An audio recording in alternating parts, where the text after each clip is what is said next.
All this to clear a street of a few hundred protesters. Water cannon, noise weapons, and hundreds of riot police descended on the square outside Georgia's parliament to disperse the crowd of protesters that had been encamped outside since Friday. In the morning, the mayor's office ordered police to move the small crowd off the road and onto the pavement. We had to take painful decisions today to restore order in the city so that traffic, schools and kindergartens could function again. The whole city has been frustrated by the rally, and what we want is to return the capital to its normal life. By 1 o'clock, the crowd had swelled back onto the road. It was then that masked, armoured Interior Ministry troops moved in. Minutes later, the sting of tear gas was everywhere, and water cannons scattered demonstrators left and right. This had been a peaceful protest, and there was a look of disbelief on the faces of the protesters as they fled the gas. 2 hours later, protesters regrouped in a park across the river, joined by thousands of Tbilisi residents appalled at the violence.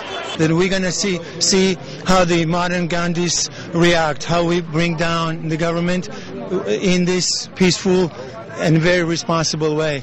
We don't have any other ways. The government is not reacting. Government is responding on people's demands with tear gas and with using the gangsters, the people who don't even show their faces. This is impossible. This is unacceptable. The rally was continuing peacefully when, to the horror of the crowd, riot police were spotted at one end of the park. They opened fire with tear gas, rubber bullets and water cannon immediately. The crowd surged to the other end of the park, only to be confronted by another squad of riot police at that end. Trapped in the chaos, our producer was shot in the head with a rubber bullet. We had to flee through a tunnel. President Saakashvili, whose resignation the protesters had been demanding, addressed the nation in the evening, downplaying the day's events, saying the same occurs in Britain, France or America. He pointed the finger at Russia. Evil forces are at work from a country that has great experience in this. But those who'd like to destabilize our country have no chance. While Russia has practically annexed Abkhazia and the Tskhinvali region to allow massive clashes in Georgia is to threaten its existence. The time for demonstrations and counter-demonstrations is over. We will allow no more violence, but we will also not allow the special services of another country to undermine Georgia. Shortly after the speech, police entered opposition-leaning TV station Imedi TV's headquarters, live on air. Suddenly, the transmission was terminated. We hope that we are watched not only in Georgia but also in the embassies. Here in the building there is the president of Imedi, Lewis Robertson, who has been captured by the police forces. Also, there is search on the 3rd floor and all employees on the ground floor lying with their faces down. I don't know what is going on outside. I don't know what is going on in the control room. Is anybody hearing me?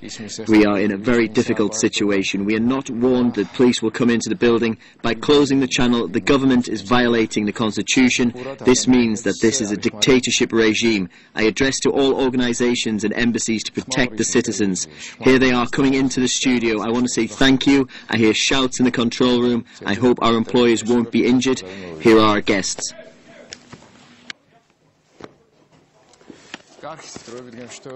A state of emergency has been declared in Georgia for the next 15 days. Except for the public broadcaster, all TV news has been suspended.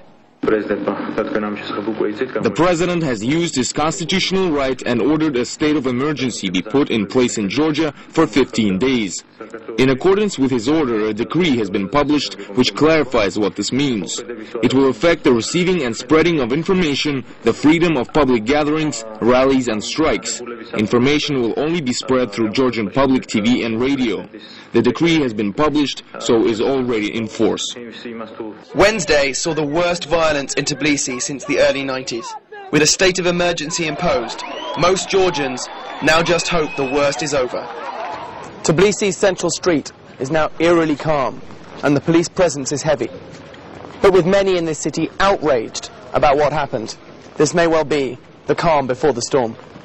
William Dunbar, Russia Today, Tbilisi.